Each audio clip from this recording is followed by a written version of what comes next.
Punticino, dai, l'abbiamo portato a casa, è contento? Bella domanda. E sopra il tutto, buon pomeriggio. sì. Anche a te e famiglia. Vabbè, Che dopo magari uno ci arrabbia, dice, beh, hai ragione, poi io che grazie, sono grazie." figlio della Latara.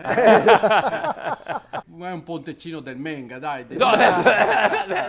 c'entra qualcosa forse il gol che ci hanno annullato, Presidente? La ringrazio per la domanda. Cosa vuole che ci dice? Mi avrebbe piaciuto se cosa sono lì il biondin Edmundson. fosse stato il primo giocatore delle isole Favore. a facere gol in Serie A. Basta che invece, poi non si faccia trecine e se pitturace i capelli del Rossa che non si può vedere. Sono d'accordo. Ma lasciatemi dire, Sì, le lasciamo, sì.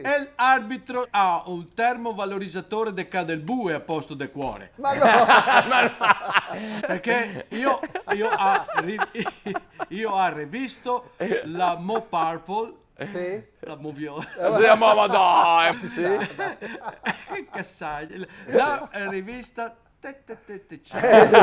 e io sto molto delusato perché avrei pagato come Gnasse Sì.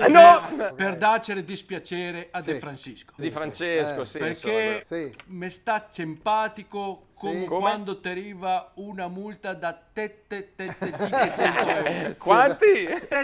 500. A proposito di Gnasse, ci può dire qualcosa sì, invece? Uff, che bordello. Sì, ecco, proprio quello. Ma che se ciao. Sì, ma no, ma non peggioriamo. Che... Non mi sembra il caso con Caso. una S. Il caso una. But we wait, aspettacciamo, perché se poi viene fuori che i giocatori non c'entrano niente, chi chiede scusa a giocatori? Anche se il ragazzo è forte, è uno che è forte, No, ma non è come è ha carattere forte. forte. Poi il caso Orban, Che mancava solo è il giocatore che piace da ferugliare. Cioè, io speravo che Sean Soliano, che è il direttore sportivo migliore delle due Cecilie, ma delle due Sicilie. magari mi portasse un giocatore Cesarotto che porge altra ganassa, invece mi ha portato uno che fa da feruglio.